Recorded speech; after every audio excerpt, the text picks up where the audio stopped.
जब हिंदुस्तान, पाकिस्तान, अफगानिस्तान से लेकर बांग्लादेश के समुद्र तक और उत्तर से लेकर दक्षिण भारत तक आशिया खंड का सबसे बड़ा साम्राज्य यानी उस समय का मुगल साम्राज्य, जिसका आतंक पूरे देश भर में फैला हुआ था। ऐसे में हिंदुस्तान का तो छोड़ो, पूरी दुनिया में किसी की हिम्मत नहीं थी कि वो मुगल साम्राज्य से टक्कर ले सके। तब मुगलों का हिंदुओं पर अत्याचार करने का सिलसिला कई ज्यादा बढ़ चुका था। मंदिर टूट रहे थे, मूर्तियां फूट रही थी, जबरन धर्म परिवर्तन हो रहा था, हिंदू लड़कियों का अपहरण करके उनका बलात्कार चल रहा था, गौ माता को हिंदुओं के मंदिर में काटा जा रहा था, लाखों करोड़ों हिंदुओं को काटकर मौत के घाट उतार दिया जाता था। तब ऐसे में एक व्यक्ति इन इस्लामी सल्तनतों को कुचलकर साक्षात महाकाल का अवतार लेकर खड़ा हुआ, जिनका नाम था छत्रपति शिवाजी राजे भोंसले, जिन्होंने लुप्त हो रही हिंदू सभ्यता को एक नई संजीवनी दी और इस हिंदुस्तान की धरती पर फिर से हिंदुओं का साम्राज्य खड़ा किया। लेकिन दोस्तों, आजकल हम देखते हैं कि छत्रपति शिवाजी महाराज की जाति को लेकर YouTube पर और सोशल मीडिया जैसे प्लेटफॉर्म पर कई सारे वीडियोस चलते रहते हैं, जैसे कि शिवाजी महाराज कौन थे, मराठे थे या राजपूत थे, या क्षत्रिय थे या शूद्र थे। ना जाने ऐसी बहुत सारी वीडियोस को आप में से कुछ लोगों ने देखा भी होगा, लेकिन दोस्तों सच आपको किसी ने नहीं बताया। इसलिए वीडियो को पूरा देखना, क्योंकि छत्रपति शिवाजी महाराज का सच आपको कोई नहीं बताने वाला। फैक्ट नंबर 1, कुछ व्हाट्सएप यूनिवर्सिटी वाले बाजारू इतिहासकारों ने छत्रपति शिवाजी महाराज का संबंध सीधा राजस्थान से जोड़ दिया है। उनके अनुसार शिवाजी महाराज के पूर्वज पहले राजस्थान के राजपूत थे, फिर वो राजस्थान से महाराष्ट्र में गए और बाद में मराठा बन गए। कुछ भी जानते हैं कितना सच है इन बातों में। छत्रपति शिवाजी महाराज को राजपूत घोषित करने के लिए उनका संबंध सीधा मेवाड़ से जोड़ दिया जाता है। उनके अनुसार मेवाड़ के राजा अजय सिंह और अजय सिंह के पुत्र सज्जन सिंह ईस्वी सन 1334 में दक्षिण भारत में आए और उन्हीं के वंश में आके छत्रपति शिवाजी महाराज का जन्म हुआ। इन लोगों ने छत्रपति शिवाजी महाराज की वंशावली मेवाड़ से जोड़कर कुछ इस तरह से बनाई है। सज्जन सिंह, दिलीप सिंह, सिंह जी, भोसा जी, देवराज, इंद्रसेन, शुभ कृष्ण, रूप सिंह, भूमिंद्र, धापजी, बरहट जी, संभाजी, बावाजी राजे, मालोजी राजे, शाहजी राजे और छत्रपति शिवाजी महाराज तक। मतलब मेवाड़ के सज्जन सिंह से लेकर छत्रपति शिवाजी महाराज के परदादा बाबाजी राजे भोंसले तक इन 199 सालों में इन लोगों ने 15 पीढ़ियों के नाम घुसा दिए हैं। मतलब आप समझ रहे हो, अगर हम इस मेवाड़ वंशावली के हिसाब से चलें तो यहाँ पर हर कोई राजा 14 साल की उम्र में नए बच्चे को जन्म दे रहा है और उसे राजा भी बना रहा है। ये कैसे संभव है भाई? क्योंकि सभी 15 के 15 राजा 14 साल की उम्र में ही बच्चे को जन्म दे रहे हैं। मतलब 1-2 साल भी आगे पीछे नहीं हो रहा।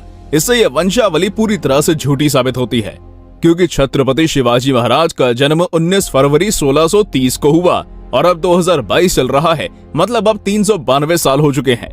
इन 392 सालों में उनकी सिर्फ 13वीं पीढ़ी चल रही है, जो सतारा के उदयन राजे भोंसले तक है। तो मेवाड़ के सज्जन सिंह से लेकर बाबाजी राजे भोंसले तक 199 सालों में इन लोगों ने 15 पीढ़ियों के नाम कैसे घुसा दिए, ये सोचने वाली बात है। छत्रपति शिवाजी महाराज के परदादा बाबाजी राजे भोंसले तक ही हमें असली वंशावली देखने को मिलती है। उससे पहले की वंशावली का कोई भी समकालीन ऐतिहासिक प्रमाण उपलब्ध नहीं है। फैक्ट नंबर 2, आज भी महाराष्ट्र में लाखों की संख्या में राजस्थान के राजपूत लोग रहते हैं। उन्हें महाराष्ट्र में कुमावत, बेलदार, भावसार, भामटा राजपूत इस नाम से जाना जाता है। वो लगभग 400 साल पहले मुगल बादशाह औरंगजेब की सेना के साथ में महाराष्ट्र के औरंगाबाद शहर में आए, जिस शहर का नाम हाल ही में बदलकर छत्रपति संभाजी नगर कर दिया गया। और यहाँ पर ध्यान देने वाली बात यह है कि इन राजपूतों को महाराष्ट्र में आए हुए 400 साल हो गए, लेकिन आज भी उनकी जाति राजपूत ही है और उन सभी की कुलदेवी आज भी राजस्थान में मौजूद है। उनका रहन सहन, खान पान, महिलाओं का साड़ी पहनने का तरीका और बाकी बहुत सी रीति रिवाज राजस्थानी है। तो आप सोच सकते हैं कि 400 सालों में ये लोग मराठा नहीं हुए, मराठों में घुल मिल नहीं पाए, मराठों के साथ वैवाहिक संबंध नहीं हुए, तो सिर्फ 200 सालों में छत्रपति शिवाजी महाराज के पूर्वज राजपूत से मराठा कैसे बन सकते हैं? अगर छत्रपति शिवाजी महाराज के पूर्वज राजस्थान से आए होते तो उनकी कुल देवी भी राजस्थान में मौजूद होती, लेकिन ऐसा कुछ भी नहीं है, बल्कि हजारों सालों से महाराष्ट्र में पूजने वाली मां तुलजा भवानी शिवाजी महाराज की कुल देवी हैं। फैक्ट नंबर 3, दोस्तों, हमें सोशल मीडिया पर अक्सर ऐसी पोस्ट देखने को मिलती है कि जब छत्रपति शिवाजी महाराज के राज्याभिषेक का विरोध हुआ तब छत्रपति शिवाजी महाराज क्षत्रिय नहीं बल्कि शूद्र थे और छत्रपति शिवाजी महाराज ने बहुत सारा पैसा देकर काशी से गागा भट्ट को बुलाया। गागा भट्ट ने उनकी वंशावली निकाली और उनके पूर्वज राजस्थान के सिसोदिया वंश के राजपूत हैं, ऐसा बताया गया, इसलिए उनका राज्याभिषेक होना संभव हो पाया। लेकिन दोस्तों, यहाँ पर समझने वाली बात यह है कि छत्रपति शिवाजी महाराज के पिता शहाजी राजे भोंसले थे और उनकी माता जीजाबाई। आपकी जानकारी के लिए बता दूं कि राजमाता जिजाऊ देवगिरी के यादव राजघराने के सीधे वंशज मराठा सरदार लखुजी राजे जाधव की पुत्री थी। ये वही देवगिरी साम्राज्य था जिसका महाराष्ट्र से लेकर कर्नाटक तक और कर्नाटक से लेकर मध्य प्रदेश तक साम्राज्य फैला हुआ था।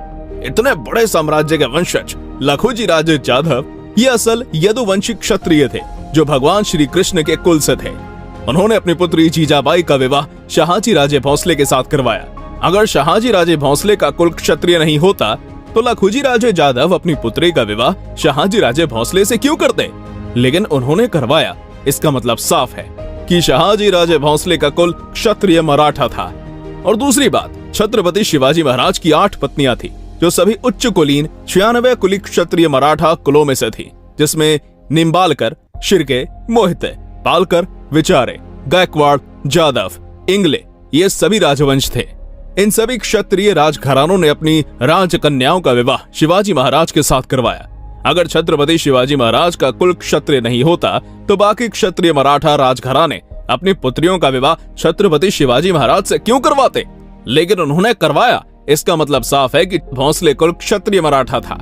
और कुछ लोग ये भी भ्रम फैलाते हैं महाराष्ट्र के ब्राह्मणों ने राज्याभिषेक का विरोध किया इसलिए काशी से गागा भट्ट को बुलाना पड़ा, लेकिन ये बहुत कम लोग जानते हैं गागा भट्ट मूल रूप से मराठी ब्राह्मण थे। वो दक्षिण काशी कहे जाने वाले महाराष्ट्र के पैठण शहर से थे। वो खुद के कर्तृत्व के जोर पर प्रख्यात पंडित बने और गागा भट्ट ये उपाधि धारण की और धर्मपीठ काशी में रहने लगे, इसलिए उन्हें काशी से बुलाना नहीं पड़ा। वो हमेशा महाराष्ट्र आते जाते रहते थे। उनका मूल गांव ही महाराष्ट्र का पैठण शहर है और आज भी उनके वंशज महाराष्ट्र के पैठण शहर में रहते हैं। फैक्ट नंबर 4, शिव भारत ग्रंथ। इस ग्रंथ को छत्रपति शिवाजी महाराज के आदेश पर उनके दरबार के कवि परमानंद जी ने लिखा था। शिव भारत ग्रंथ में ही हमें शिवाजी महाराज का असली इतिहास देखने को मिलता है, क्योंकि ये हिंदुस्तान का एकमात्र ऐसा ग्रंथ है जिसे छत्रपति शिवाजी महाराज के शासन काल में लिखा गया था, जिसमें कवि परमानंद जी शिवाजी महाराज के दादाजी यानी मालोजी राजे भोंसले का उनका वर्णन कुछ इस प्रकार करते हैं। सूर्य जैसा तेजस्वी श्रीमान मालोजी राजा, दक्षिण भारत के सूर्यवंश कुल में उत्पन्न हुआ, क्षत्रिय धर्म का पालन करने वाला, प्रसन्न मन वाला ऐसा मराठा राजा महाराष्ट्र में राज्य कर रहा था।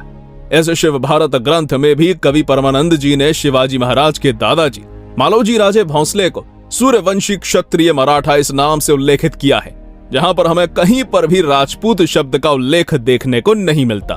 फैक्ट नंबर 5, सन 1677 में छत्रपति शिवाजी महाराज ने मराठा सरदार मालोजी घोरपड़े को एक पत्र में लिखा है, जिसमें छत्रपति शिवाजी महाराज आपण मराठा जातीची लोक इस शब्द का प्रयोग करते हैं। यानी इस पत्र में भी शिवाजी महाराज ने अपनी जाति मराठा बताई है। फैक्ट नंबर 6, ये सबसे महत्वपूर्ण है। यही बात सिसोदिया यानी गुहिलोत राजवंश की। छत्रपति शिवाजी महाराज का भोंसले कुल शिसोदे राजवंश का है, इसलिए उनको राजपूत घोषित करते हैं। लेकिन दोस्तों, शिसोदे राजवंश का मूल पुरुष महाराष्ट्र का पैठण शहर का है। शिसोदे राजवंश मूल रूप से क्षत्रिय मराठा है।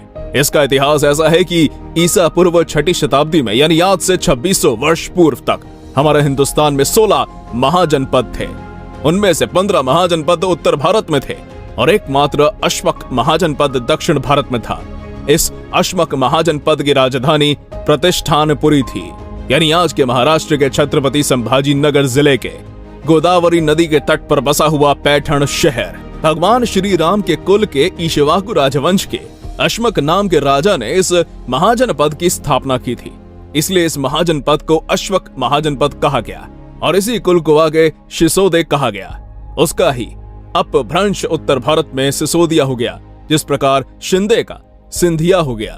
और सिर्फ शिसोदे ही नहीं बल्कि चालुक्य उर्फ सोलंकी, राष्ट्रकूट उर्फ राठौड़, अभिरा उर्फ अभियर, देवगिरी के यादव उर्फ जादौन, ऐसे बहुत सारे मराठा कुल दक्षिण भारत से गुजरकर उत्तर भारत में गए हैं। अब सिसोदिया कुल दक्षिण भारत का है, इसका प्रमाण क्या है? तो मराठी में एक किताब है जिसका नाम है मराठा और उनके 96 कुल।